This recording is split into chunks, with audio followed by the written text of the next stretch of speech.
ನಮಸ್ಕಾರ. ಕನ್ನಡ ಒನ್ನಿಗೆ ಸ್ವಾಗತ. ನಾನು ನಿಮ್ಮ ಭಾಗ್ಯನಾರಾಯಣ ಬೊಗ್ಗವರಪು. ಮಹಿಳಾ ಮೀಸಲಾತಿ ಬಿಲ್ಲನ್ನು ವಿರೋಧಿಸುವ ಮೂಲಕ ಅದನ್ನ ಪಾಸ್ ಆಗದಂತೆ ನೋಡಿಕೊಳ್ಳುವ ಮೂಲಕ ಕಾಂಗ್ರೆಸ್ ಈ ದೇಶದ 65-70 ಕೋಟಿ ಮಹಿಳೆಯರಿಗೆ ದ್ರೋಹ ಬಗೆದಿದೆ ಅಂತ ಬಿಜೆಪಿ ಅಲವತ್ಕೊಳ್ತಾ ಇದೆ. ಅದರಲ್ಲೂ ನರೇಂದ್ರ ಮೋದಿ ಅವರು ನೇರ ಆರೋಪ ಮಾಡ್ತಿದ್ದಾರೆ. ಸ್ಪೆಷಲ್ ಆಗಿ ರಾಷ್ಟ್ರವನ್ನು ಉದ್ದೇಶಿಸಿ ರಾತ್ರಿ 8 ಬಂದು ಇಡೀ ದೇಶದ ಮುಂದೆ ಕ್ಷಮೆ ಕೇಳ್ತಾರೆ. ಕಾಂಗ್ರೆಸ್ ಮಾಡಿದ ತಪ್ಪಿಗೆ ನಾನು ಕ್ಷಮೆ ಕೇಳ್ತಾ ಇದ್ದೀನಿ ಅಂತ. ಸೊ ಈ ಮಹಿಳಾ ಮೀಸಲಾತಿ ಬಿಲ್ಲಿಗೆ ಕಾಂಗ್ರೆಸ್ ವಿರೋಧ ಯಾಕೆ? ಪ್ಲಸ್ ಈ ವಿರೋಧ ಅನ್ನೋದು ಒಂದು ಕಡೆ ಇದ್ರೆ, ಇನ್ನೊಂದು ಕಡೆ ಬಿಜೆಪಿ 2023 ಮಹಿಳಾ ಮೀಸಲಾತಿ ಬಿಲ್ಲನ್ನು ಪಾಸ್ ಮಾಡಿದ ನಂತರವೂ ಸಹ, ಅದಕ್ಕೆ ರಾಷ್ಟ್ರಪತಿಗಳ ಅಂಕಿತ ಆದ ನಂತರವೂ ಸಹ ಮತ್ತೆ ಯಾಕೆ ಇನ್ನೊಂದು ಮಹಿಳಾ ಮೀಸಲಾತಿ ಬಿಲ್ಲನ್ನು ತಗೊಂಡು ಬಂತು? ಅದನ್ನ ಡಿಲಿಮಿಟೇಷನ್ಗೆ ಲಿಂಕ್ ಮಾಡುವ ಮೂಲಕ ಏನನ್ನು ಮಾಡೋಕೆ ಹೊರಟಿದೆ ಮತ್ತು ಬಿಜೆಪಿಯ ಅಸಲಿ ಉದ್ದೇಶ ಏನು? ಕಾಂಗ್ರೆಸ್ ಯಾವ ತರ ಇದನ್ನು ನೋಡ್ತಾ ಇದೆ? ಸೊ ಅದರ ಬಗ್ಗೆ ಕಾಂಗ್ರೆಸ್ಸಿನ ನಿಲುವನ್ನ ವ್ಯಕ್ತಪಡಿಸೋದಕ್ಕೆ ನಮ್ಮ ಜೊತೆ ಇವತ್ತು ದರ್ಶನ್ ಅವರು ಇದ್ದಾರೆ. HD ದರ್ಶನ್ ಅವರು ಕಾಂಗ್ರೆಸ್ ಯಾವ ರೀತಿ ಇದನ್ನ ನೋಡುತ್ತೆ ಅನ್ನೋದ್ರ ಬಗ್ಗೆ ತಮ್ಮ ಮಾತುಗಳನ್ನ ತಿಳಿಸ್ತಾರೆ. ಸರ್, ಕಾರ್ಯಕ್ರಮಕ್ಕೆ ಸ್ವಾಗತ. ನಮಸ್ಕಾರ ಸರ್. ಮೊದಲಿಗೆ ಯಾಕೆ ವಿರೋಧ ನಿಮ್ದು? ಮಹಿಳಾ ಮೀಸಲಾತಿ ಬಿಲ್ 2023 ನೀವು ಬೆಂಬಲ ಕೊಟ್ಟಿದ್ರಿ, ಈಗಲೂ ಕೊಡ್ಬೋದಾಗಿತ್ತಲ್ಲ. ಯಾಕೆ ಈ ಬಾರಿ ಯಾಕೆ ನೀವು ಅಡ್ಡ ನಿಂತ್ರಿ? ಸರ್, ಒಂದು ಬಿಲ್ ಅಂತಂದ್ರೆ ಒಂದೇ ಬಾರಿ ಪಾಸ್ ಆಗೋದು. ರಿಯಾಲಿಟಿ ಅರ್ಥ ಮಾಡ್ಕೊಳ್ಳಿ. ಒಂದು ಕೂಸ್ನ ಒಂದ್ಸರಿ ಹುಟ್ಟಾದ್ಮೇಲೆ ಒಂದೇ ಸರಿ ಹೆಸರಿಡೋದು, ನಾಮಕರಣ ಮಾಡೋದು. 2023 ಸೆಪ್ಟೆಂಬರ್ 23ಕ್ಕೆ ಮಹಿಳಾ ಮೀಸಲಾತಿ ಬಿಲ್ಲಿಗೆ ಲೋಕಸಭೆಯಲ್ಲಿ 450 ಓಟ್ಗಳು ಬಿದ್ದಿದೆ. ಬಿಲ್ ಪಾಸ್ ಆಗಿದೆ. ದ್ರೌಪದಿ ಮುರ್ಮು ಅವರು ಅದಕ್ಕೆ ಸಹಿಯನ್ನ ಹಾಕಿದ್ದಾರೆ. ಆ ಬಿಲ್ ಪಾಸ್ ಆದ್ಮೇಲೆ ಈಗ ಅನಾವಶ್ಯಕ ಇದೊಂದು ಯಾವುದು ಡೋಂಗಿ ಬಾಬನ ನಾಟಕಗಳಿಗೆ ಇದೊಂದು ಆಡನ್ ಆಗಿ ಇವಾಗ ಏನು ಹೊಸದಾಗಿ ತರ್ತಾ ಇದೀವಿ ಅಂದ್ರೆ ಚುನಾವಣಾ ಗಿಮಿಕ್ ಆಗಿ ಇವ್ರು ತರ್ತಾ ಇದಾರೆ. ಅದಕ್ಕೆ ಡಿಲಿಮಿಟೇಷನ್, ಕ್ಷೇತ್ರ ಮರುವಿಂಗಡಣೆ ಅನ್ನುವಂತ ನಾಟಕವನ್ನ ಮಾಡ್ತಾ ಇದ್ದಾರೆ. ಕಾಂಗ್ರೆಸ್ ಯಾವತ್ತು ಮಹಿಳೆಯರ ಪರವಾಗಿ ಸ್ವಾತಂತ್ರ್ಯ ಪೂರ್ವದಲ್ಲೂ ನಿಂತಿದೆ, ಸ್ವಾತಂತ್ರ್ಯ ನಂತರದಲ್ಲಿ ನಿಂತಿದೆ, ಇಂದಿಗೂ ನಿಲ್ಲುತ್ತೆ, ಮುಂದೆನೂ ಕಾಂಗ್ರೆಸ್ ಯಾವತ್ತು ಮಹಿಳೆಯರ ಪರವಾಗಿ ನಿಲ್ತದೆ ಸರ್. ಸೊ ನಿಮ್ಮ ವಿರೋಧ ಇರೋದು ಡಿಲಿಮಿಟೇಷನ್? ಈಗ ಖಂಡಿತವಾಗ್ಲು ಒಂದು ನಮ್ಗಿವಾಗ ಏನು ಟ್ಯಾಕ್ಸ್ ಅವ್ರೇನ್ ಕೊಡ್ತಾ ಇದ್ದಾರೆ, ನಮ್ಮ ಇಲ್ಲಿಂದ ರೆವಿನ್ಯೂ ಜನರೇಟ್ ಆಗ್ತಾ ಇರೋದು ಅರೌಂಡ್ GST ಸೆಸ್ ಎಲ್ಲ ಸೇರಿ ಅರೌಂಡ್ 7.5 ಕೋಟಿಯಷ್ಟು ಕಲೆಕ್ಟ್ ಆಗ್ತಾ ಇದೆ. 7.5 ಲಕ್ಷ ಕೋಟಿ. 7.5 ಲಕ್ಷ ಕೋಟಿ. GSTನೇ 4.5 ಲಕ್ಷ ಕೋಟಿ ಕಲೆಕ್ಟ್ ಆಗ್ತಾ ಇದೆ. ಅದ್ರಲ್ಲಿ ನಮ್ಗಿನ್ನ 2,200,000 ಕೋಟಿ ಬರ್ಬೇಕು. 14-15ನೇ ಹಣಕಾಸು ಆಯೋಗದ್ದು ನಮಗೆ 15,000 ಕೋಟಿ. ಈಗ ಅವರು ನಿರ್ಮಲಾ ಸೀತಾರಾಮನ್ ಅವರು ಇಲಾಖೆ ಬಿಡುಗಡೆ ಮಾಡೋದು. ಕಳೆದ ವರ್ಷದ್ದು 11,900 ಕೋಟಿ ಬರ್ಬೇಕು. ಪೆರಿಪಲ್ ರಿಂಗ್ ರೋಡ್ 3,000 ಕೋಟಿ ಬರ್ಬೇಕು. ಕೆರೆಕಟ್ಟೆ ಅಭಿವೃದ್ಧಿ 3,000 ಕೋಟಿ ಬರ್ಬೇಕು. ಭದ್ರಾ ಮೇಲ್ದಂಡೆಗೆ 5,300 ಕೋಟಿ ಬರ್ಬೇಕು. ನೆರೆ ಪರಿಹಾರ 12,257 ಕೋಟಿ. ಬರದ ಪರಿಹಾರ ಬಾಕಿ ಬರದ್ ನಾವು ಕೇಳಿದ 18,500 ಕೋಟಿ ಅಲ್ವಾ ಸರ್? 18,400 ಕೋಟಿ. ಕೊನೆಗೆ ಸುಪ್ರೀಂ ಕೋರ್ಟಿಗೆ ಹೋಗಿ ನಮಗೆ 3,400 ಕೋಟಿ ಬಂತು. ಇನ್ನ 15,000 ಕೋಟಿ ಅದು ಬಾಕಿ ಇದೆ. ಅಥವಾ ಕರ್ನಾಟಕಕ್ಕೆ ಏಮ್ಸ್ ಆಗಿರ್ಲಿ ಅಥವಾ IIT ಆಗಿರ್ಲಿ, ಎಲ್ಲಾ ವಿಚಾರದಲ್ಲಿ, ನಾಟ್ ಓನ್ಲಿ ಕರ್ನಾಟಕ, ನಾವು ಈ ವಿಚಾರದಲ್ಲಿ ಸಂಪೂರ್ಣ ದಕ್ಷಿಣ ಭಾರತವೇ ಒಂದಾಗಿ ನಿಂತಿದೆ. ಅದು ಕೇರಳ ಆಗಿರ್ಬೋದು, ತಮಿಳುನಾಡು ಆಗಿರ್ಬೋದು, ಕರ್ನಾಟಕ ಆಗಿರ್ಬೋದು, ಇವನ್ ತೆಲಂಗಾಣ ಆಗಿರ್ಬೋದು. ನಮಗೆ ಎಲ್ಲಾ ಯೋಜನೆಗಳಲ್ಲಿ, ನೀರಾವರಿ ಯೋಜನೆಯಲ್ಲಿ ಅನ್ಯಾಯ ಆಗಿದೆ. ಕಳಸಾ ಬಂಡೂರಿ, ಮೇಕೆದಾಟು ಅಥವಾ ಕೃಷ್ಣಾ ಮೇಲ್ದಂಡೆ, ಭದ್ರಾ ಮೇಲ್ದಂಡೆ, ನೀರಾವರಿ. ರೈಲ್ವೆ ಇಲಾಖೆಯಲ್ಲಿ ಯಾವ್ದಾದ್ರು ಘೋಷಣೆಗಳಾಗಿದೆಯಾ ಸರ್? ಈ ಸೋಮಣ್ಣ ಅವರು ಹೋಗ್ಬಿಟ್ಟು ಯಾವ್ದಾರ ಒಂದು ಬ್ರಿಡ್ಜ್, ಒಂದು ರೈಲು ಅಂದ್ರೆ 10 ಬ್ರಿಡ್ಜ್ಗಳು ಬರ್ತವೆ. ಆ ಬ್ರಿಡ್ಜಿಗೆ ಒಂದೊಂದು ಶಂಕುಸ್ಥಾಪನೆ ಮಾಡಿ ಏನೋ ಸಾಧನೆ ಮಾಡಿದೀರ ಅಂತ ತೋರಿಸ್ತಾ ಇದ್ದಾರೆ. ಇವತ್ತು ತುಮಕೂರು ರಾಮದುರ್ಗ, ತುಮಕೂರು ದಾವಣಗೆರೆ, ಕುಪ್ಪಂ, ಮಾರಿಕುಪ್ಪಂ ಅಥವಾ ಬಳ್ಳಾರಿ ವಿಭಾಗದ ರೈಲ್ವೆ ಯೋಜನೆಗಳಾಗಿರ್ಬೋದು, ಬಳ್ಳಾರಿ ವಾಸ್ಕೋ ಯೋಜನೆ ಆಗಿರ್ಬೋದು, ಹೀಗೆ ರೈಲ್ವೆನಲ್ಲೂ ಅನ್ಯಾಯ ಆಗಿದೆ. ಮತ್ತೆ ಹಿಂದಿ ಹೇರಿಕೆ ನಮ್ಮಲ್ಲಿ ನಿರಂತರವಾಗಿ ನಡೀತಾ ಇದೆ. ಯಾವುದೇ ಎಕ್ಸಾಮ್ಸ್, ರೈಲ್ವೆ ಎಕ್ಸಾಮ್ಸ್ ಇರ್ಲಿ, ಬ್ಯಾಂಕಿಂಗ್ ಎಕ್ಸಾಮ್ಸ್ ಇರ್ಲಿ, ಹಿಂದಿ ಹೇರಿಕೆ ಆಗ್ತಾ ಇದೆ. ಒಂದು ಕಡೆ ಆರ್ಥಿಕವಾಗಿ ನಮಗೆ ದಿವಾಳಿತನಕ್ಕೆ ತಳ್ತಾ ಇದ್ದಾರೆ. ನಾವು ಸುಭಿಕ್ಷಕರು, ನಾವು ಶ್ರೀಮಂತ ರಾಜ್ಯಗಳಲ್ಲಿ ಕರ್ನಾಟಕ 2ನೇ ಸ್ಥಾನದಲ್ಲಿದೆ. ಅತಿ ಹೆಚ್ಚು ಟ್ಯಾಕ್ಸ್ ಪೇಯಿಂಗ್ ಅಲ್ಲಿ 2ನೇ ಸ್ಥಾನದಲ್ಲಿದೆ. GST ಇಡೀ ಇಂಡಿಯಾದಲ್ಲೇ ನಾವು ಪೇ ಮಾಡೋದ್ರಲ್ಲಿ 2ನೇ ಸ್ಥಾನದಲ್ಲಿ ಇದೀವಲ್ಲ. GDP ನಂಬರ್ 1 ಸ್ಥಾನದಲ್ಲಿ ಇದೀವಲ್ಲ. ಇಂಥ ಶ್ರೀಮಂತ ನಾಡಿಗೆ ಅನ್ಯಾಯ ಮಾಡುವಂತ ಕೆಲಸ ಕೇಂದ್ರ ಸರ್ಕಾರ ಮಾಡ್ತಾ ಇದೆ. ತಮ್ಮ ಒಂದು ಉದ್ದೇಶ ಅಂದ್ರೆ ಮುಂಬರುವ ಚುನಾವಣೆಯಲ್ಲಿ ಸೋಲು ಕಟ್ಟಿಟ್ಟ ಬುತ್ತಿ ಅಂತೇಳಿ ಇಲ್ಲಿನ ಕ್ಷೇತ್ರಗಳನ್ನ ಕಮ್ಮಿ ಮಾಡಿ ಆ ಉತ್ತರ ಭಾರತದ ಕ್ಷೇತ್ರಗಳನ್ನ ಜಾಸ್ತಿ ಮಾಡ್ಕೊಳ್ಳುವಂತ ಸಂಚನ್ನ ಇವರು ದೂಡ್ತಾ ಇದ್ದಾರೆ ಸರ್. ಸೊ ಈಗ 2029ಕ್ಕೆ ಕಾಂಗ್ರೆಸ್ ಏನಾದ್ರು ಅಧಿಕಾರಕ್ಕೆ ಬಂದ್ರೆ ಡಿಲಿಮಿಟೇಷನ್ ಮಾಡಲ್ವಾ ನೀವು?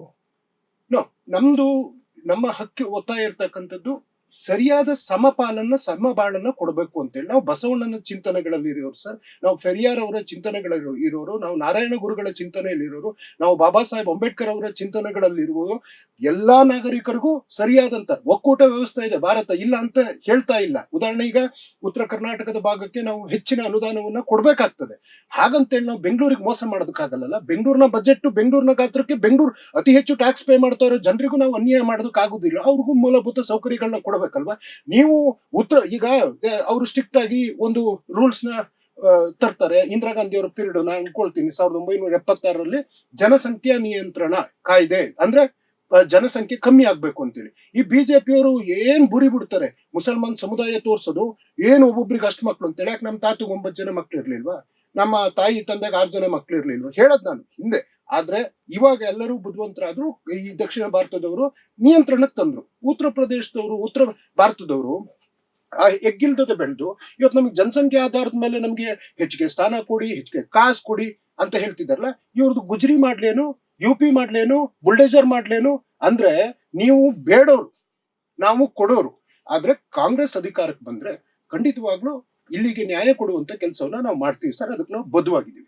ಸೊ ಅದೇ ರೀತಿಯಾಗಿ ಬಿಜೆಪಿ ಸಹ ಹೇಳಿದ್ರು, ಪಾರ್ಲಿಮೆಂಟ್ ಅಲ್ಲಿ ಅಮಿತ್ ಶಾ ಹೇಳಿದ್ರು, ನೀವು ಈ ಮಹಿಳಾ ಬಿಲ್ ಅನ್ನು ಪಾಸ್ ಮಾಡಿಕೊಟ್ರೆ 5 ನಿಮಿಷ ಟೈಮ್ ಕೊಡಿ, ನಾನು ಇಡೀ ಮಸೂದೆಗೆ, ಡಿಲಿಮಿಟೇಷನ್ ಮಸೂದೆಗೆ ತಿದ್ದುಪಡಿ ಬದಲಾಯಿಸ್ಕೊಂಡು ಬರ್ತೀನಿ.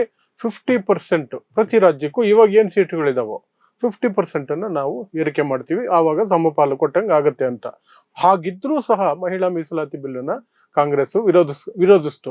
ಸೊ ಈಗ ಇರುವಂತಹ ಪ್ರಶ್ನೆ ಅಂತಂದ್ರೆ, ಮಹಿಳಾ ವಿರೋಧಿ ಅಂತ ಕಟ್ಟಬೇಕು ಅಂತ ಮಾಡಿದಂತಹ ಉದ್ದೇಶ ಸಫಲ ಆಯ್ತು ಬಿಜೆಪಿದು. ಯಾವುದು ವಿಪಕ್ಷಗಳು ಮಹಿಳಾ ವಿರೋಧಿ ಪಕ್ಷಗಳು, ಅದರಲ್ಲೂ ವಿಶೇಷವಾಗಿ ಕಾಂಗ್ರೆಸ್ ಮಹಿಳಾ ವಿರೋಧಿ ಪಕ್ಷ ಅಂತ. ಅದನ್ನ ಹೇಗೆ ಕೌಂಟರ್ ಮಾಡ್ತೀರಿ ನೀವು? ಯಾಕಂದ್ರೆ ಸೋಷಿಯಲ್ ಮೀಡಿಯಾದಲ್ಲಿ ನೀವು ಫೈಟ್ ಮಾಡೋದಾದ್ರೆ, ಇಡೀ ಎಲೆಕ್ಷನ್ ಕ್ಯಾಂಪೇನ್ ಅಲ್ಲಿ ಫೈಟ್ ಮಾಡೋದಾದ್ರೆ, ಬಿಜೆಪಿ ಅಷ್ಟು ಸಮರ್ಥವಾಗಿ IT ಸೆಲ್ಲಲ್ಲಾಗ್ಲಿ ಮತ್ತೆ ಜನರ ಮುಂದೆ ಹೋಗಿ ರ್ಯಾಲಿಗಳನ್ನ ಮಾಡೋದು, ಜನರಿಗೆ ತಲುಪೋದು, ಆ ಒಂದು ಅವ್ರಿಗೇನು RSS ನ ಒಂದು ಪಡೆ ಇದೆ, ಅದನ್ನ ಹೇಗೆ ಕೌಂಟರ್ ಮಾಡ್ತಾರೆ? ನಾವು ಚಿಕ್ಕದ್ರಿಂದ ಹೇಳ್ತೇವೆ, ಜನರಿಗೆ ಅರ್ಥ ಆಗ್ಬೇಕಲ್ಲ ಸರ್. ಬಸ್ಸಲ್ಲಿ 4 ಸೀಟ್ ಮೀಸಲು ಮಹಿಳೆಯರಿಗೆ, ಚಿಕ್ಕದು ಬಟ್ ಬಹಳ ಇಂಪಾರ್ಟೆಂಟ್. ಹೆಣ್ಣು ಮಕ್ಕಳಿಗೆ 4 ಸೀಟ್ ಮೀಸಲು ಅಲ್ವಾ. ಮೆಟ್ರೋದಲ್ಲಿ ಮಹಿಳೆಯರಿಗೆ, ಕರ್ನಾಟಕದಲ್ಲ ಹೇಳ್ತಾ ಇರೋದು, 2 ಬೋಗಿ ಸಪರೇಟ್ ಮೀಸಲು, ಅಂದ್ರೆ ಅವರು ಸುರಕ್ಷಿತವಾಗಿ ಪಯಣ ಮಾಡ್ಬೇಕಂತ. ಮಹಿಳೆಯರ ವಿಚಾರದಲ್ಲಿ ಈಗ ಹಿಂದಕ್ಕೆ ಹೋಗೋಣ ಸ್ವಲ್ಪ. 1917ನೇ ಇಸ್ವಿನಲ್ಲಿ ರಾಷ್ಟ್ರೀಯ ಕಾಂಗ್ರೆಸ್ನ ಅಧ್ಯಕ್ಷರಾಗಿ ಅನ್ನಿ ಬೆಸೆಂಟ್ ಅವರು ಕಾಂಗ್ರೆಸ್ ಪಕ್ಷ ಮಾಡಿತ್ತಲ್ವಾ. ಈ ದೇಶದಲ್ಲಿ ಸ್ವಾತಂತ್ರ್ಯ ಪೂರ್ವದಲ್ಲಿ ಮಹಿಳೆಯರಿಗೆ ಮತದಾನದ ಹಕ್ಕು ಕೊಟ್ಟಿರ್ಲಿಲ್ಲ, ಮಹಿಳೆಯರಿಗೆ ಪ್ರಾತಿನಿಧ್ಯ ಅನ್ನೋದಿರ್ಲಿಲ್ಲ, ಮಹಿಳೆಯರು ಶಿಕ್ಷಣದಲ್ಲಿ ವಂಚಿತರಾಗಿದ್ರು. ತಾಯಿ ಸಾವಿತ್ರಿಬಾಯಿ ಫುಲೆ ಅವ್ರನ್ನ ಈ ಕ್ಷಣ ನಾನು ನೆನ್ಸ್ಕೊಳ್ತೀನಿ. ಆ ಹೆಣ್ಣು ಮಕ್ಕಳಿಗೆ ಶಿಕ್ಷಣ ಕೊಡಿಸ್ಬೇಕು ಅಂತ ಹೋರಾಟ ಮಾಡುವಾಗ ಆಕೆ ಮೈ ಮೇಲೆ ಸಗಣಿ ನೀರನ್ನ ಎರಚಿರ್ತಕ್ಕಂತಹ ವರ್ಗ ಯಾವುದು ಅನ್ನುವಂಥದ್ದು ಇಡೀ ಜಗತ್ತಿಗೆ ಗೊತ್ತು.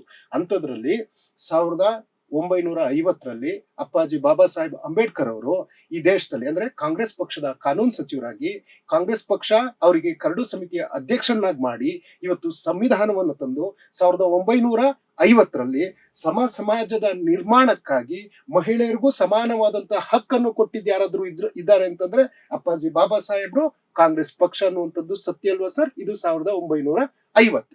1952ರಲ್ಲಿ ಸಾರ್ವತ್ರಿಕ ಮತದಾನದ ಹಕ್ಕನ್ನ ಇವತ್ತು ಮಹಿಳೆಯರಿಗೆ ಕೊಟ್ಟಿರೋರು ಯಾರು ಅಂತಂದ್ರೆ ಅದು ಕಾಂಗ್ರೆಸ್ ಪಕ್ಷ ಅಲ್ವಾ ಸರ್.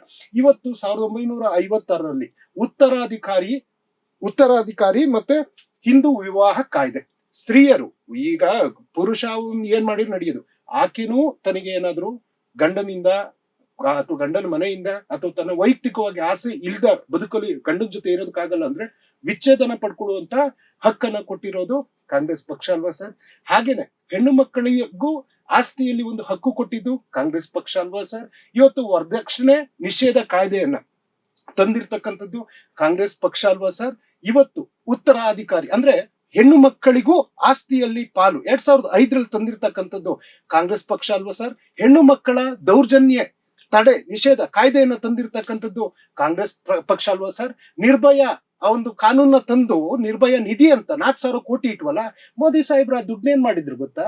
ತಮ್ಮ ಅಡ್ವರ್ಟೈಸ್ಮೆಂಟ್ ಮಾರ್ಕೆಟಿಂಗಿಗೆ, TV advertisement, social media advertisement, banner, buntings ಅಂತ 4,000 ಕೋಟಿಯನ್ನ ಖರ್ಚು ಮಾಡಿದ್ರಲ್ಲ. ಇದು ಒಂದು ಹೆಣ್ಣಿನ ಮೇಲೆ ಅತ್ಯಾಚಾರ ಆಗಿ ದೌರ್ಜನ್ಯ ಆಗಿ ನಿರ್ಭಯ ಅನ್ನುವಂತ ಒಂದು ದೊಡ್ಡ ಕೇಸಿನ ವಿಚಾರವಾಗಿ ನಾವು ಆ ಹೆಣ್ಣು ಮಕ್ಕಳ ಸಬಲೀಕರಣಕ್ಕೆ ಇಟ್ಟ ಹಣವನ್ನು ಖಾಲಿ ಮಾಡಿದ್ರಲ್ವ ಸರ್.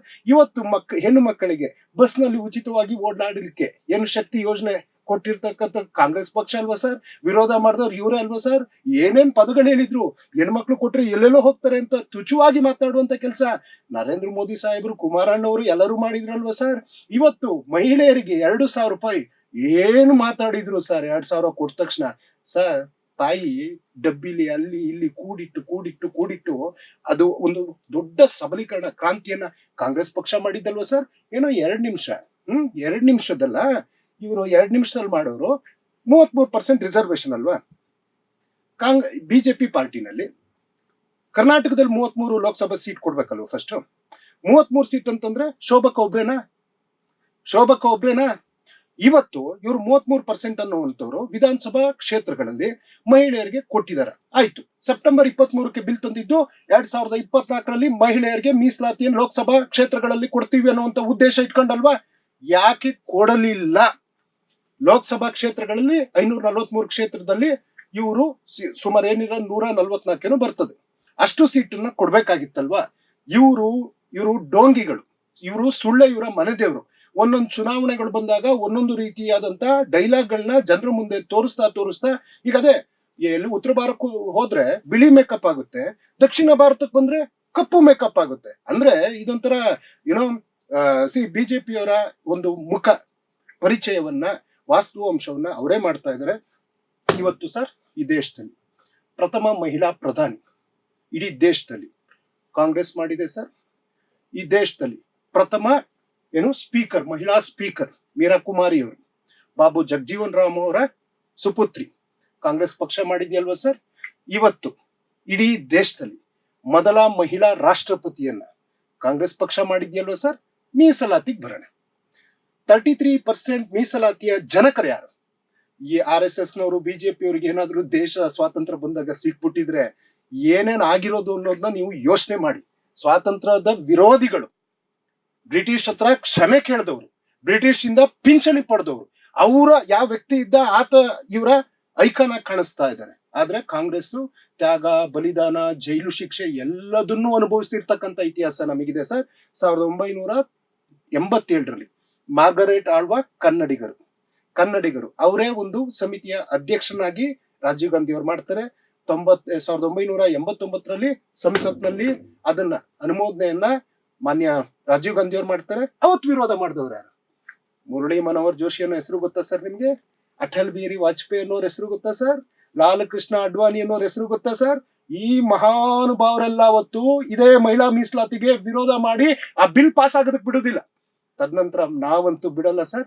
1993ರಲ್ಲಿ ಈ ದೇಶದ ಪ್ರಧಾನಿ PV ನರಸಿಂಹರಾಯರು ಅವರ ಕಾಲದಲ್ಲಿ ಸಂಸತ್ನಲ್ಲಿ ಈ ಒಂದು ಮಸೂದೆ, ಪಂಚಾಯತ್ ರಾಜ್ ಮಸೂದೆ ಅಂಗೀಕಾರ ಆಯ್ತಲ್ವಾ ಸರ್?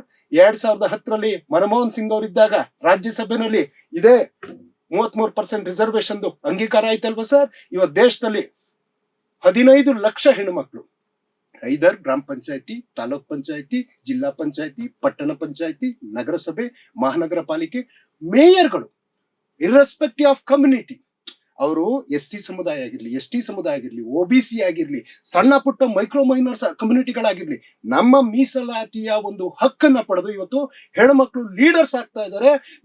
ಫ್ಯೂಚರ್ ಇಂಡಿಯಾ ಕಟ್ಟೋದ್ರಲ್ಲಿ ನಾವು ತಯಾರಿ ಮಾಡಿದ ಹೆಣ್ಮಕ್ಳು ಇದ್ದಾರೆ. ಒಂದು ನಿಮಿಷ, ಈಗ ನೀವು ಇದನ್ನೆಲ್ಲ ಡಿಬೇಟ್ಗಳಲ್ಲಿ ಹೇಳ್ತಿದ್ದೀರಿ. ನಾನು ಹೇಳ್ತಿರೋದು ವಾಸ್ತವದಲ್ಲಿ ಆನ್ ಗ್ರೌಂಡ್ ಇವತ್ತು ಬಿಜೆಪಿ ನಿಮ್ಮನ್ನ ಮಹಿಳಾ ವಿರೋಧಿಗಳು ಅಂತ ಬಿಂಬಿಸೋದ್ರಲ್ಲಿ ಯಶಸ್ವಿ ಆಗ್ತಿದೆ.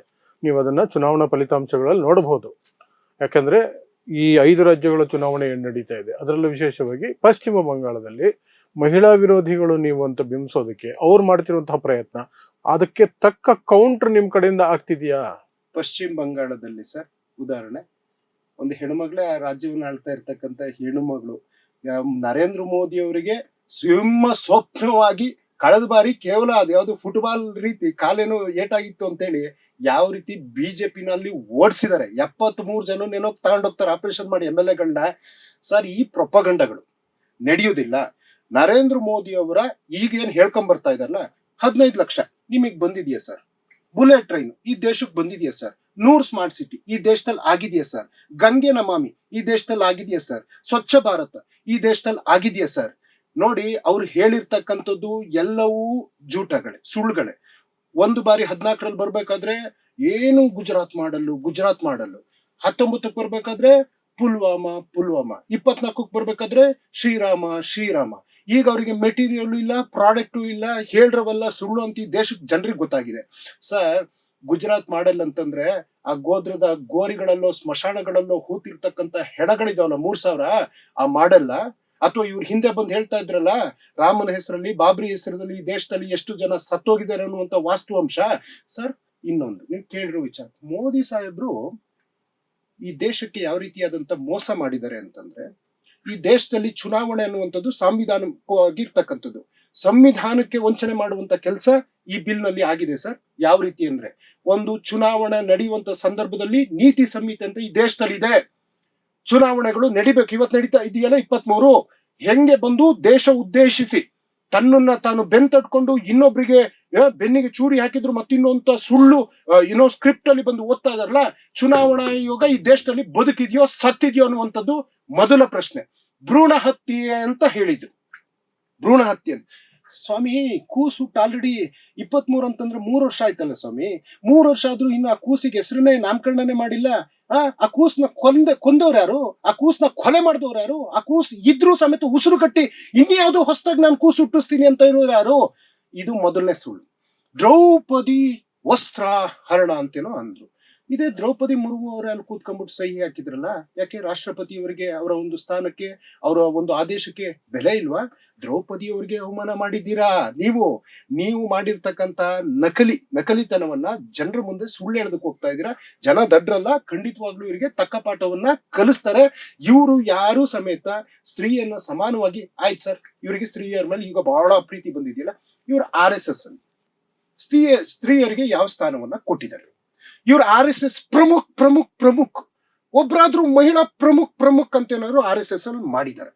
ಇವರು ಬಿಜೆಪಿನಲ್ಲಿ ಮೇ ಬಿ ಎಲ್ಲಿ ಇವರ ಕೇಂದ್ರದ ಬಿಜೆಪಿ ಅಧ್ಯಕ್ಷರುಗಳು ಪಟ್ಟಿ ತಾವಳಿ, ಅದರಲ್ಲಿ ಯಾವ ವರ್ಗದವ್ರು ಕೊಟ್ಟಿದ್ದಾರೆ? ಬಂಗಾರು ಲಕ್ಷ್ಮಣನವರು ಕೊಟ್ಟು ಒಂದೇ ವರ್ಷದಲ್ಲಿ ಕೆಳಗಿಳಿಸಿ ಅವ್ರ ಮೇಲೆ IT ED ದಾಳಿ ಮಾಡಿ ಆ ವ್ಯಕ್ತಿನ ಮೇಲ್ ಹೇಳಕ್ಕೆ ಬಿಡ್ಲಿಲ್ಲ. ಇನ್ಯಾವ ವರ್ಗದವರಿಗೆ ಇವರು ಅಧ್ಯಕ್ಷ ಸ್ಥಾನವನ್ನ ಕೊಡ್ತಾ ಹೋದ್ರು. ಮಹಿಳೆಯರಿಗೆ ಒಬ್ರಿಗಾದ್ರೂ ಏನಾದ್ರೂ ಸ್ಥಾನ ಕೊಟ್ಟಿದ್ದಾರೆ. 57 ಪೋರ್ಟ್ಫೋಲಿಯೋದಲ್ಲಿ ರಾಜ್ಯ ಸಚಿವ ಸ್ಥಾನದಲ್ಲಿ 5 ಜನ ಕೊಟ್ಟಿದ್ದಾರೆ sir, including Shobha Karandlaje central ಅಲ್ಲ, ರಾಜ್ಯ ಕೇಂದ್ರ ಸಚಿವೆ. ಇನ್ನ ಇವರ 30 ಜನ ಕ್ಯಾಬಿನೆಟ್ ಮಿನಿಸ್ಟ್ರಿನಲ್ಲಿ 2 ಸರ್, ನಿರ್ಮಲಾ ಸೀತಾರಾಮನ್, ಇನ್ನೊಬ್ರು ಮಹಿಳಾ ಮತ್ತು ಮಕ್ಕಳ ಸಚಿವರು. ಅಂದ್ರೆ ನೀವು ಕೃತಿನಲ್ಲೇ ಸೋತಿದ್ದೀರಾ. ನಾವ್ ಹೇಳ್ತೀವಿ ಹೆಮ್ಮೆಯಿಂದ, ನಮ್ಮ ಪಕ್ಷದ ಅಧ್ಯಕ್ಷನ ಅವತ್ತು ಅನ್ನಿ ಬೆಸೆಂಟ್ ಆಗಿರ್ಬೋದು, ಇವತ್ತು ಸೋನಿಯಾ ಗಾಂಧಿ ಅವ್ರನ್ನು ನಾವು ಮಾಡಿದ್ದೀವಿ ರಾಷ್ಟ್ರೀಯ ಅಧ್ಯಕ್ಷರನ್ನ. ಆ ಹೆಮ್ಮೆ ನಮಗಿದೆ. ನಿಮ್ಮಲ್ಲಿ ಹೇಳೋದಕ್ಕೆ ಹೋದ್ರೆ ಯಾವ ಉದಾಹರಣೆನೇ ಇಲ್ಲ. ಇವರು ಮಹಿಳೆಯರ ಸಬಲೀಕರಣವನ್ನ ಸಹಿಸದವರು, ಸ್ತ್ರೀ ವಿರೋಧಿಗಳು. ಇವರು ಅದಕ್ಕಾಗಿಯೇ 2023 ಬಿಲ್ ಅನ್ನ ಹಾಗೆ ಕೊಲೆ ಮಾಡಿ ಮುಗಿಸಿದ್ದಾರೆ ಬಿಜೆಪಿಯವರು. ಸೊ ನಿಮ್ಮ ಪ್ರಕಾರ ಈ ಒಂದು ಏನ್ ಪ್ರೊಪಗಂಡ ಏನಿದೆ ಬಿಜೆಪಿ, ಅದು ವರ್ಕೌಟ್ ಆಗಲ್ಲ ಅಂತೀರಿ. ಸೊ ಅದು ಚುನಾವಣಾ ಫಲಿತಾಂಶಗಳು ಬಂದ್ರೆ ನಮಗೊಂದು ಕ್ಲಾರಿಟಿ ಸಿಗುತ್ತೆ ಅನ್ಸುತ್ತೆ. ಬಟ್ ಇನ್ನು ಕೊನೆಯದಾಗಿ ಒಂದೇ ಒಂದು ಪ್ರಶ್ನೆ, ಈಗ ಮಹಿಳಾ ಮೀಸಲಾತಿ ಅನ್ನುವಂಥದ್ದನ್ನ 33% ಮಾಡೋದ್ರ ಜೊತೆಗೇನೆ ಅದರಲ್ಲೂ ಸಹ ಮೀಸಲಾತಿ ಇರಬೇಕು ಅನ್ನುವಂಥದ್ರ ಬಗ್ಗೆ ಕಾಂಗ್ರೆಸ್ ನಿಲುವೇನು? ಸರ್, ನಮ್ದು ಪ್ರಶ್ನೆ ಅದೇ, ನಾನ್ ಮರ್ತಿದ್ದೆ, ನೀವು ನೆನ್ಸಿದ್ರಿ ಸರ್. ಇವತ್ತು SC ST ಸಮುದಾಯದ ಹೆಣ್ಣು ಮಕ್ಕಳು ಅಥವಾ ಪುರುಷರು, ಯಾಕೆಂದ್ರೆ ಇಲ್ದೆ ಹೋದ್ರೆ ಎಲ್ಲ ಮೇಲ್ವರ್ಗದ ಮಹಿಳೆಯರು ಸೊತ್ತಾಗ್ಬಿಡುತ್ತೆ. It is very valid question. Rahul Gandhi ಅವರ ಹೋರಾಟನೇ ಅದಿರ್ತಕ್ಕಂಥದ್ದು. ನಾವು ಭಾರತ್ ಜೋಡೋ ಯಾತ್ರೆ ಮಾಡ್ಬೇಕಂದ್ರೂ ನಾವು ಇದನ್ನೇ ಹೇಳಿದ್ದು. ಇವತ್ತು ಬಹಳ ಮುಖ್ಯವಾಗಿ ಸರ್, OBC ಸಮುದಾಯವನ್ನ ನಾವು ತಗೊಳ್ಳಿ. SC ST ಸಮುದಾಯಕ್ಕೆ ಆಸ್ ಯೂಶುವಲಿ ಸಿಕ್ಕೇ ಸಿಗ್ತದೆ, ಅದು ಸಾಂವಿಧಾನಿಕವಾಗಿರ್ತಕ್ಕಂಥ ಹಕ್ಕು. ಇವತ್ತು ಆ ಮುಖೇನ ನಾವು ಎಷ್ಟೋ ಜನ SC ST ಸಮುದಾಯದ ಯುವಕರು, ಯುವತಿಯರು, ಮಹಿಳೆಯರು, ಪುರುಷರು ಒಂದು ಸ್ಥಾನವನ್ನ ಪಡೆದಿದ್ದಾರೆ ಅಂತ ಬಹಳ ಹೆಮ್ಮೆಯಿಂದ, ಬಹಳ ಗತ್ತಿನಿಂದ ಹೇಳ್ತೀನಿ. ಸಮಾಜ ಅಂದ್ರೆ ಅದೇನೆ. ಇವತ್ತು OBC ಸಮುದಾಯಕ್ಕೂ ನೀವು 33% ಅಲ್ಲಿ ಎಷ್ಟು ಪರ್ಸೆಂಟೇಜ್ ಕೊಡ್ತೀರಿ? ನಮ್ದೆಲ್ಲ ಏನ್ ಗೊತ್ತಾ, ಪ್ರಶ್ನೆ ಅಂದ್ರೆ ನೇರವಾಗಿ ಹೃದಯಕ್ಕೆ ಕೈಯಾಗಿ ಕೇಳ್ತೀವಿ. ಎಷ್ಟು ಯಾವ ವರ್ಗದವ್ರಿಗೆ ಕೊಡುವಂತ ಹುನ್ನಾರು? ಇವತ್ತು IAS, IPS, IRS, ಇನ್ನ ಯಾವ್ದು ದೊಡ್ಡ ಯೂನಿವರ್ಸಿಟಿ ಕುಲ ಸಚಿವರುಗಳು, ಇನ್ನ ದೊಡ್ಡ ಸೆಕ್ಟರ್ ಅಲ್ಲಿ ದೊಡ್ಡ ಆಯಕಟ್ಟಿನ ಜಾಗಗಳಲ್ಲಿ ಯಾವ ವರ್ಗದ ಯಾವ ಜಾತಿ ಈ ದೇಶದಲ್ಲಿ ಕೊಡಲ್ಪಡುವಂತ ಅನೇಕ ಬಿರುದು, ಪ್ರಶಸ್ತಿ ಮತ್ತಿನ್ನೊಂದು ಎಲ್ಲದನ್ನೂ ನಾವು ನೋಡ್ತಾ ಹೋದಾಗ, ಇನ್ಕ್ಲೂಡಿಂಗ್ ನ್ಯಾಯಾಂಗ ವ್ಯವಸ್ಥೆ ಬಹಳ ಗಟ್ಟಿ ಧ್ವನಿಯಿಂದ ಹೇಳ್ತೀನಿ, ಯಾರು ಕೂತಿದ್ದಾರೆ ಏನು ಅಂತ. ಅವುಗಳ ಬದಲಾಗ್ಬೇಕು ಅಂತಂದ್ರೆ ಹೌದು, ನಮ್ಮ ಹೆಣ್ಣು ಮಕ್ಕಳ ಧ್ವನಿ ಪಾರ್ಲಿಮೆಂಟ್ ಅಲ್ಲೂ ಇರ್ಬೇಕು, ವಿಧಾನಸಭೆನಲ್ಲೂ ಇರ್ಬೇಕು. ನಾವಂತೂ ಮಹಿಳಾ ಮೀಸಲು ಪರ, ನಾವು ಅದಕ್ಕೆ ರುಜುವಾತ್ ಹಾಕಿದೀವಿ. ಇವರ ಡಬಲ್ ಸ್ಟ್ಯಾಂಡರ್ಡ್ ನವರಂಗಿ ನಾಟಕಗಳಿಗೆ ನಾವು ಒಪ್ಲಿಕ್ಕೆ ರೆಡಿ ಇಲ್ಲ. ತಾಯಿ ಭುವನೇಶ್ವರಿ ಹೆಣ್ಣನ್ನ ಇಲ್ಲಿ ನೋಡಿ, ತಾಯಿ ಭುವನೇಶ್ವರಿಗೆ ಅನ್ಯಾಯ ಆಗೋದಕ್ಕೆ ನಾವು ಬಿಡ್ತೀವ? ತಾಯಿ ಭುವನೇಶ್ವರಿಯ ಮಕ್ಕಳಿಗೂ ಅನ್ಯಾಯ ಆಗ್ಬಾರ್ದು, ತಾಯಿ ಭುವನೇಶ್ವರಿಗೂ ಅನ್ಯಾಯ ಆಗ್ಬಾರ್ದು ಅನ್ನುವಂಥದ್ದೇ ನಮ್ಮ ಉದ್ದೇಶ ಸರ್. ಓಕೆ. ಸೊ ವೀಕ್ಷಕರೇ, ಇದಿಷ್ಟು ಕಾಂಗ್ರೆಸ್ ವಕ್ತಾರರಾದಂತಹ HD ದರ್ಶನ್ ಅವರ ಮಾತುಗಳು. ಕಾಂಗ್ರೆಸ್ ಪಕ್ಷ ಮತ್ತು ಇಡೀ ವಿರೋಧ ಪಕ್ಷ ಮಹಿಳಾ ವಿರೋಧಿಗಳು ಅಂತ ಬಿಂಬಿಸೋದ್ರಲ್ಲಿ ಬಿಜೆಪಿ ಒಂದು ಮಟ್ಟಿಗೆ ಸಫಲ ಆಗಿದೆ ಅಂತ ನಾನು ಅನ್ಕೊಳ್ತೀನಿ. ಬಟ್ ಕಾಂಗ್ರೆಸ್ ಅದನ್ನು ಒಪ್ತಾ ಇಲ್ಲ. ಅದೇನೇ ಇರಲಿ, ಅವರವರ ರಾಜಕೀಯ ಲೆಕ್ಕಾಚಾರಗಳು ಇರ್ತವೆ. ಬಟ್ ಈ ಪ್ರಾಪಗ್ಯಾಂಡ ಮುಂದಿನ ದಿನಗಳಲ್ಲಿ ಯಾವ ನಿಟ್ಟಿನಲ್ಲಿ ಅದು ಫಲಿತಾಂಶಗಳನ್ನು ಕೊಡುತ್ತೆ ಅಂತ 5 ರಾಜ್ಯಗಳ ಚುನಾವಣಾ ಫಲಿತಾಂಶಗಳಲ್ಲಿ ಗೊತ್ತಾಗುತ್ತೆ. ಅದರಲ್ಲೂ ವಿಶೇಷವಾಗಿ ಪಶ್ಚಿಮ ಬಂಗಾಳದಲ್ಲಿ ಏನಾಗುತ್ತೆ ಅನ್ನೋದು ಸ್ಪಷ್ಟವಾಗಿ ನಮಗೊಂದು ದಿಕ್ಸೂಚಿಯನ್ನಂತೂ ಖಂಡಿತ ತೋರಿಸುತ್ತೆ. ಆಗ ಇನ್ನೊಂದು ಬಾರಿ ದರ್ಶನ್ ಅವರನ್ನು ಕರೆದು ಅದು ಎಫೆಕ್ಟ್ ಆಯ್ತಾ ಇಲ್ವಾ ಅನ್ನೋದ್ರ ಬಗ್ಗೆ ಆಗ ಮತ್ತೊಮ್ಮೆ ಸರ್ ನಿಮ್ಮ ಜೊತೆ ಮಾತಾಡ್ತೀವಿ. ಸೊ ಇವತ್ತು ಕಾರ್ಯಕ್ರಮಕ್ಕೆ ಬಂದಿದ್ದಕ್ಕೆ ಬಹಳ ಧನ್ಯವಾದಗಳು. ಸೊ ವೀಕ್ಷಕರೇ, ಇದು ಇವತ್ತಿನ ವಿಶೇಷ ಸಂದರ್ಶನ. ಸಮಸಮಾಜಕ್ಕಾಗಿ ನೋಡ್ತಾ ಇರಿ ಕನ್ನಡ ಒನ್. ನಮಸ್ಕಾರ.